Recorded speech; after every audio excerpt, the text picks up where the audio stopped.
Messieurs, Mesdames, bonsoir et bienvenue dans cette édition de 20h30. Le président de l'Assemblée nationale, Amadou Salifou, a présidé ce matin à l'hémicycle de l'Assemblée nationale les travaux de la deuxième session extraordinaire au titre de l'année 2015. Il s'agit pour les parlementaires d'examiner et adopter le projet de loi permettant la prorogation de l'état d'urgence dans la région de Difa. Après les discussions, les députés nationaux ont à l'unanimité donné leur avis favorable à l'adoption de ce projet de loi.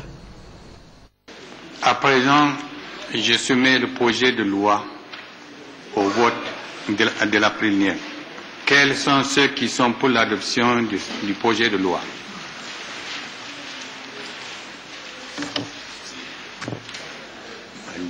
Donne-moi un bic.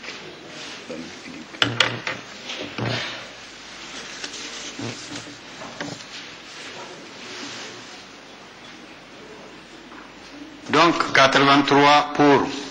Quels sont ceux qui sont contre? 0 contre.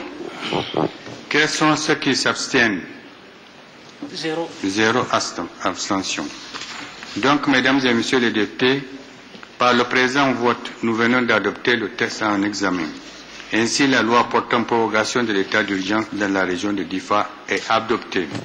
Je vous dis, donc, 83 pour, contre 0, abstention 0. Peu après l'adoption de ce projet de loi, le président de l'Assemblée nationale, Amadou Salifou, a procédé il y a quelques instants à la clôture des travaux de cette deuxième session extraordinaire. Nous vous invitons à suivre le discours de clôture de cette session.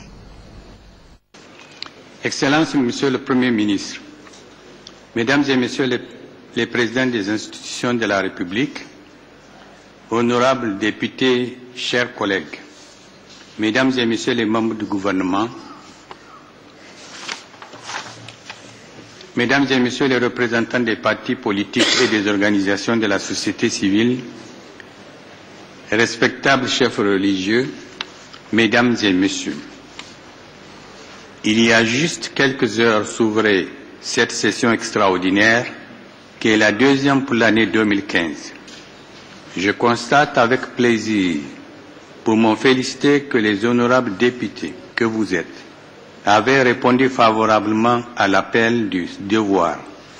Votre présence ici encore, en l'occurrence le Togo et le Bénin, est un émissaire du président de la Côte d'Ivoire, ont tenu à rendre visite à son Excellence Issoufou Mahamadou, président de la République, chef de l'État, pour réaffirmer leur engagement aux côtés du peuple nigérien.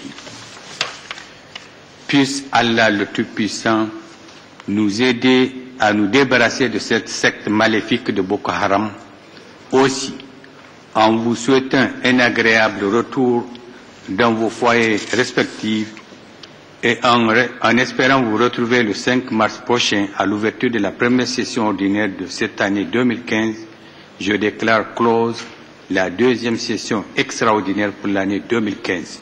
Vive la République du Niger, je vous remercie. Et voilà pour ce qui est de cette deuxième session extraordinaire de l'Assemblée nationale au titre de l'année 2015. Levé de corps hier après-midi à la mort de l'hôpital national de Difa de 2 soldats nigériens tués par l'explosion d'une mine dans la localité de Bosso. À ces obstacles, on note la présence des élus locaux, autorités régionales et éléments des différentes unités des forces de défense et de sécurité. Les images.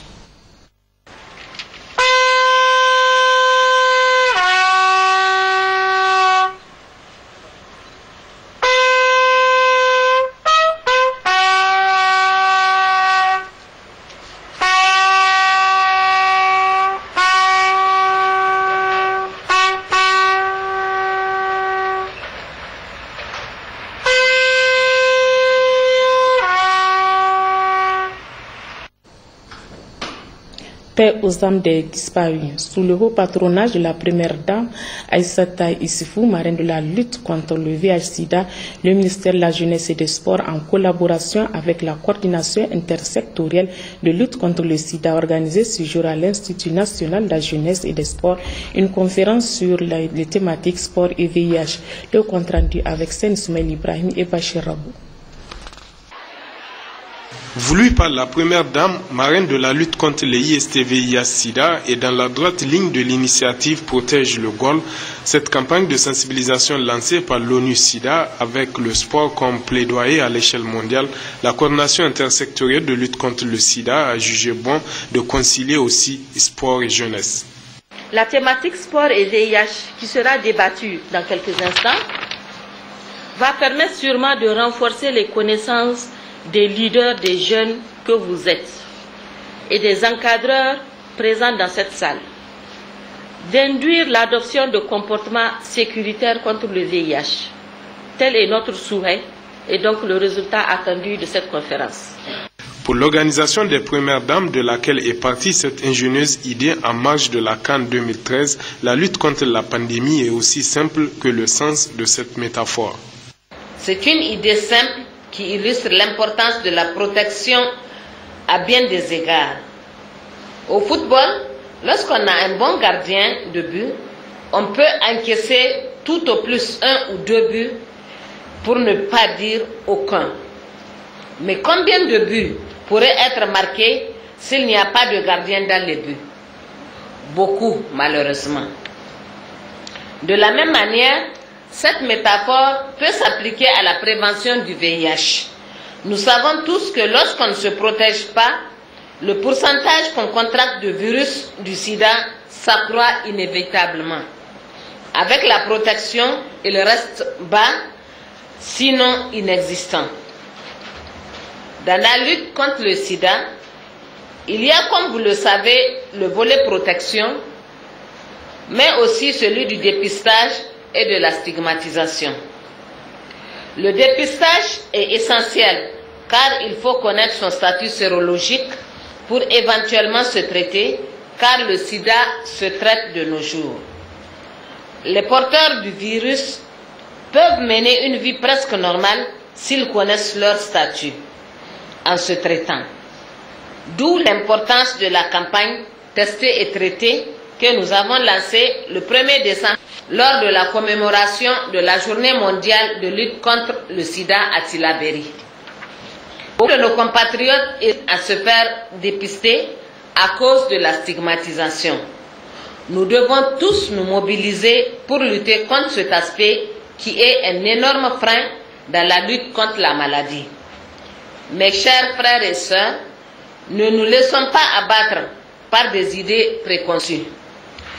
Tout en saluant la qualité des exposés développés, les ministres en charge du sport d'abord a exhorté les représentants des fédérations, des équipes et les étudiants sportifs à prendre toute la mesure de la pandémie. Son homologue de la santé, lui, ensuite avec chiffres à l'appui, notamment 4 nouvelles infections et 7 décès jour liés au VIH-Sida au Niger, doivent interpeller, même si le taux de prévalence nationale stagne à 0,4% depuis quelques années.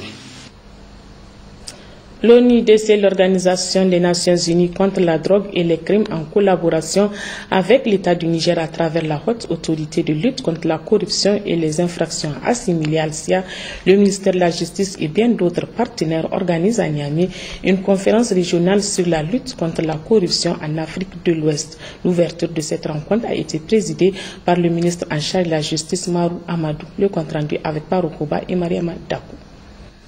Cette conférence régionale a mobilisé autour des responsables de la lutte contre la corruption du Niger les représentants des institutions nationales des autres pays de l'Afrique de l'Ouest œuvrant dans le domaine.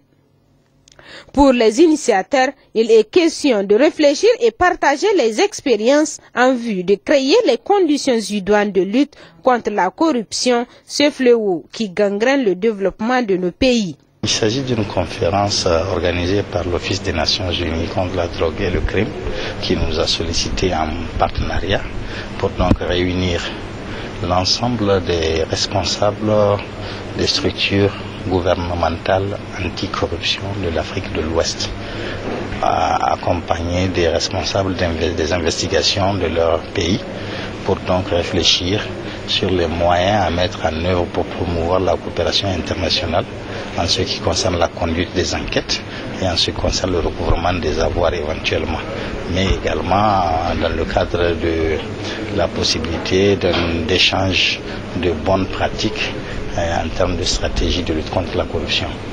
Cette cérémonie dont la finalité est de parvenir à la mise en place d'un cadre formel de concertation de lutte contre la corruption trouve toute son importance aux yeux du ministre de la Justice, dont le département œuvre pour mettre également fin à ces phénomènes.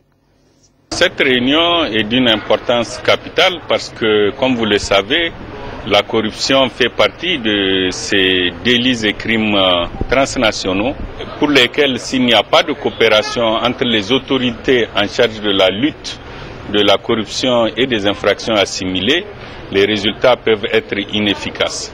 La corruption, nous l'avons dit, pour se prospérer, il faut beaucoup de complicité nationaux et internationaux. Et il était essentiel que les institutions de lutte contre la corruption de l'espace CEDEAO viennent, sur la base des difficultés de coopération qu'ils ont eues, échanger sur les mécanismes internes et externes leur permettant d'avoir plus de succès dans ce combat.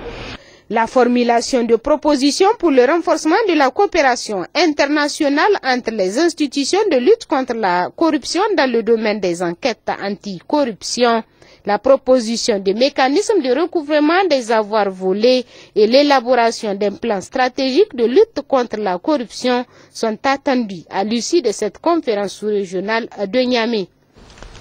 Le ministre de la Santé publique a réceptionné hier après-midi un important lot de matériel de chaîne de froid composé de réfrigérateurs, de porte-vaccins et de glacières. Matériel commandé par le Fonds commun d'appui au plan de développement sanitaire et à l'État. Des précisions avec Jocelyne Amoussou et Bachir Rabou. C'est une action concertée et complémentaire qui a porté ses fruits. Une action entre le gouvernement, représenté par le ministère de la Santé, et le Fonds commun des partenaires, composé de la coopération espagnole, de l'Agence française de développement, de Gavi Alliance, de l'UNFPA et de l'UNICEF. Un don de matériel de chaîne de froid pour la conservation des vaccins d'une valeur de 453 millions de francs CFA.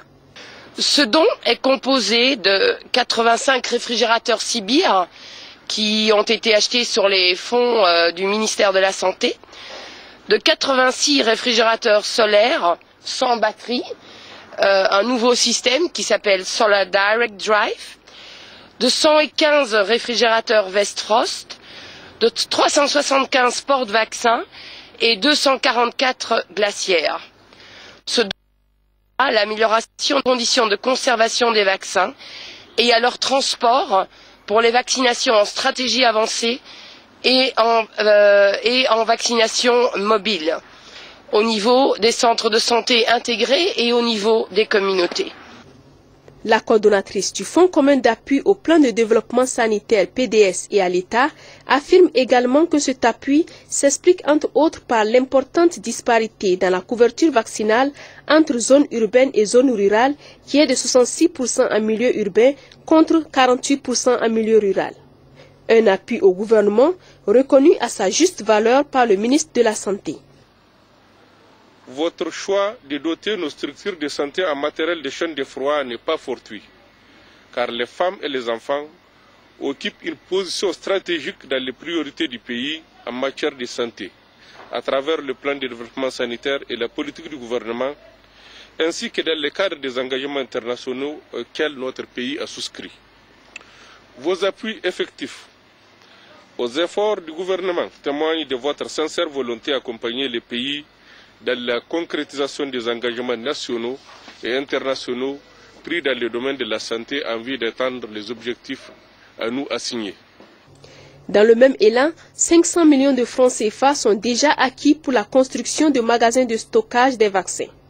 Bonne perspective pour le gouvernement du Niger, dont le fonds commun s'élargira avec d'autres partenaires dans les jours à venir. D'autre part, les partenaires déjà existants vont renforcer leurs actions dans certains secteurs sociaux de base. La ministre en charge de la population a achevé sa tournée de mobilisation citoyenne de soutien aux forces de défense et de sécurité de la région de Niamey. Dr Makivi Kadigatou Dandobi a présidé hier une réunion de synthèse à la maison des jeunes Yadou Sekou de Niamey. Le compte rendu avec Abba Moussa Atouman et Jibo Mamoudou. On prit part à cette réunion de synthèse le gouverneur de la région de Niamey, le président du conseil de ville de Niamey, les maires des 5 arrondissements communaux, les leaders religieux, les chefs coutumiers, les représentants de la société civile, les responsables de l'éducation, la jeunesse, les FADA, etc. Occasion pour les uns et les autres de prendre la parole, qui pour éclairer, qui pour apporter des contributions constructives afin de mettre hors d'état de nuire la secte Boko Haram. Tirant les conclusions de ces échanges avec les leaders d'opinion, Dr Mekibi Kadigatou Dandobi a rappelé que cette secte n'a rien d'islamique, c'est en réalité une secte satanique dont les objectifs sont de semer le désordre et la désolation. Heureusement que nos forces de défense et de sécurité sont à l'avant-garde de notre sécurité et que l'ensemble de la nation est solidaire avec les forces de défense et de sécurité. Tous engagés, a-t-elle déclaré, nous pouvons faire échec à Boko Haram. Au sortir de cette rencontre, la ministre en charge de la population s'est dite satisfaite du niveau des échanges avec la population. C'est un sentiment de satisfaction pleine et entière que je termine cette mission parce que j'estime que ma mission a été une réussite. Mes objectifs ont atteint. Et dans chacune des communes où nous avons tenu des conférences, nous avons eu en face de nous les responsables dans les quartiers. Bien sûr, il y avait les maires et ses conseillers. Il y avait les chefs traditionnels, tels que les chefs de canton, les chefs de village, mais également les chefs de quartier, parce que les choses se passent dans les quartiers. Ces gens, tout ce monde, nous avons eu à bâton rompu à échanger sur la situation sécuritaire de notre pays. Il fallait qu'on ait une compréhension commune de ce qui se passe. Nous sommes en guerre, une guerre qui nous a été imposée. Mais nous faisons cette guerre contre qui? Qui est Boko Haram? Il fallait qu'on s'entende qui est Boko Haram. Ce n'est pas une secte islamique, comme on le dit, que des bandits armés et des drogués. Il fallait que tout le monde comprenne cela, qu'il n'y a rien d'islam dedans. Et les religieux ont accepté de dénoncer ce que c'est Boko Haram. Aujourd'hui, à cette synthèse, nous avons tenu à élargir ceux qui devraient être présents, parce qu'il fallait que les jeunes, qu'ils soient de l'USN, qu'ils soient de Union, que ce soit les jeunes de FADA, que ce soit le conseil de la jeunesse, il fallait que les jeunes soient là, parce que ce sont eux qui sont dans les quartiers, et comme le dit le président du conseil de la jeunesse, ce sont également les jeunes qui sont au front. Donc on ne pouvait rien faire sans les associer. Ce que j'attendais, c'est que chacun se sente interpellé, que chacun s'engage à quelque niveau qu'il soit, d'amener sa contribution. Et cette contribution, c'est pour nous-mêmes. C'est pour nous-mêmes, nous devrons nous-mêmes nous préserver de ce qui peut arriver. Visite ce matin du ministre de la Culture, des Arts et de Loisirs, Ousmane Abdou, au CFPM Taya de Niamey. Motif apprécier la contribution des artistes musiciens à travers la chanson patriote composée pour soutenir les forces de défense et de sécurité. Aïchatou Bawa, Hamani Seyni.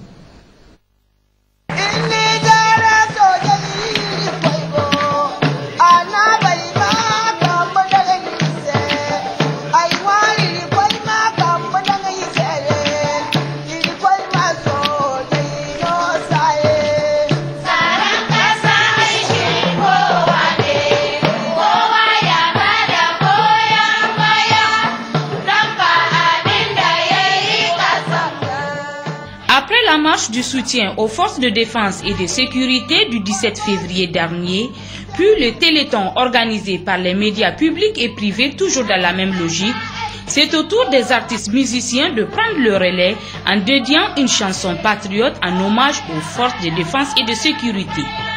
Composée d'une quarantaine d'artistes, cette chanson met en exergue le courage et la bravoure de nos vaillants soldats. Interprétée dans toutes les langues du Niger, cet hymne est la contribution du ministère en charge de la culture à l'endroit de nos combattants. En effet, il s'agit pour nous de venir prendre la mesure de la préparation d'un chant patriotique qui sera dédié aux forces de défense et de sécurité, notamment les hommes actuellement sur les théâtres des opérations, que ce soit à l'intérieur du pays ou à l'extérieur. Comme vous le savez, en pareille circonstance, les artistes sont sans égal. Ils sont sans égal pour évidemment galvaniser les troupes. Ils sont sans égal aussi pour stimuler les combattants à la tâche. Fruit du génie créateur des icônes de la chanson nigérienne, dont notamment Zara Dibissou, Zabea Kandé, Tini Bionya et Maman Barka, sous la supervision d'un metteur en scène, cette chanson encourage davantage nos forces de défense et de sécurité qui sont sur le terrain de combat. Vous savez, dès qu'il y a un événement ou une situation qui interpelle la conscience collective autonome des Nigériens, il va de soi que le peuple nigérien, à travers ses artistes, réagisse également. Et c'est dans ce sens que le ministère chargé de la Culture a voulu apporter sa contribution en voulant réaliser cette chanson sous forme d'hymne à la patrie. Composé par l'ancien ministre de la Culture, Oumar Hadari, l'hymne patriote pour les forces de défense et de sécurité sera mis à la disposition du public en mi-mars 2015. Nous avons un invité sur ce plateau, il s'agit de Zapi. Zapi est là pour nous proposer un nouveau service de Move Niger. Bonsoir Zapi. Bonsoir madame. Quelle bonne nouvelle nous amène-t-il?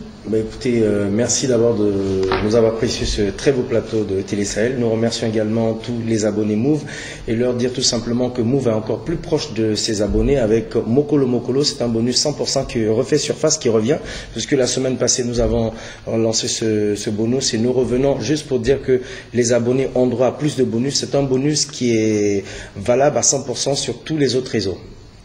Comment procède-t-on pour bénéficier du bonus Mokolo Mokolo? Pour bénéficier de ce bonus Mokolo Mokolo, il faut être d'abord abonné de Move, avoir une puce Move et c'est automatique, c'est par recharge ou par EVD, entre guillemets par Chap. Et pour ceux qui n'ont pas de puce Move, on rappelle que nos agents sont disponibles. La puce Move est à 250 francs CFA, faites massivement le déplacement, un accueil chaleureux vous y attend et en même temps que vous achetez la puce, vous êtes en même temps identifié. Et après, un dernier mot? Un dernier mot, c'est que nous lançons un message très spécial à tous les abonnés de Move qui sont à l'intérieur du Niger, partout dans le Niger. Move étant proche de sa clientèle, nous reviendrons avec beaucoup de surprises. Move revient en force, donc on leur dit seulement de recharger pour bénéficier de ce bonus Mokolo Mokolo. Merci. Et tous avec Move? C'est moi, merci. Et reste avec nous pour la suite de ce journal. Et depuis ce matin à Agadez, dans un quartier de la commune urbaine d'Agadez, des activités civilo-militaires au titre de l'exercice Flintock, édition 2015. Le coup d'envoi a été donné dans le CSI Albert de Monaco. Les précisions avec Hachim Mohamed et Moussa Efalay. Comme en 2014, cette année encore, l'exercice Flintlock a organisé des actions civilo-militaires hautement sociales et humanitaires. En outre, dès l'annonce de la nouvelle, des centaines de femmes de la ville d'Agadez et ses environs ont littéralement investi les locaux des centres de santé intégrés de Degmanet, au point où le corps médical des forces armées nigériennes de la zone de défense numéro 2 et l'équipe de l'action civilo-militaire ont eu des peines à mettre de l'ordre. En effet, dès 8 heures, des opérations de consultation par un personnel médical qualifié ont démarré. Au terme de ces consultations, les femmes reçoivent des traitements médicaux gratuits avec des dons de médicaments, des kits de toilettes et moustiquaires imprégnés. C'est dans cette ambiance que nous avons interrogé le médecin-chef de la zone de défense numéro 2, le lieutenant Mohamed Nafou, chef de l'équipe médicale. Nous sommes réunis aujourd'hui au niveau du CSI de Manet dans le cadre des activités civilo-militaires par rapport à l'exercice Flintlock 2015. C'est principalement des consultations médicales, distribution de produits pharmaceutiques, distribution d'équipes de toilettes et des moustiquaires imprégnés aussi. C'est principalement Agadez commune. On n'a pas ciblé des quartiers, c'est toute la commune d'Agadez qui est ciblée. Des prestations gratuites en collaboration avec les partenaires américains. Déjà, quand tu rentres, il y a un système de tri. Ceux qui vont passer en consultation adulte et les enfants vont passer en consultation pédiatrique. À l'issue, une ordonnance leur sera délivrée et ils viennent ici à notre niveau, nous leur procurons le produit. De son côté, l'adjudant-chef Moussa Mounkaila, en sa qualité de chef d'équipe Action civilo-militaire Flintlock 2015, sur le site d'Agadez, assure la coordination. Vous l'avez constaté vous-même, Et depuis que nous avons commencé l'exercice flip-flop de l'édition de 2015, à part les opérations militaires, nous agissons aussi dans le cadre humanitaire. C'est un cadre vraiment tellement humanitaire qui nous rapproche aussi de la population et qui permet d'instaurer vraiment une très bonne ambiance et une confiance entre nous et qu'on va toujours travailler et toujours mettre la confiance aussi au profit de leurs forces.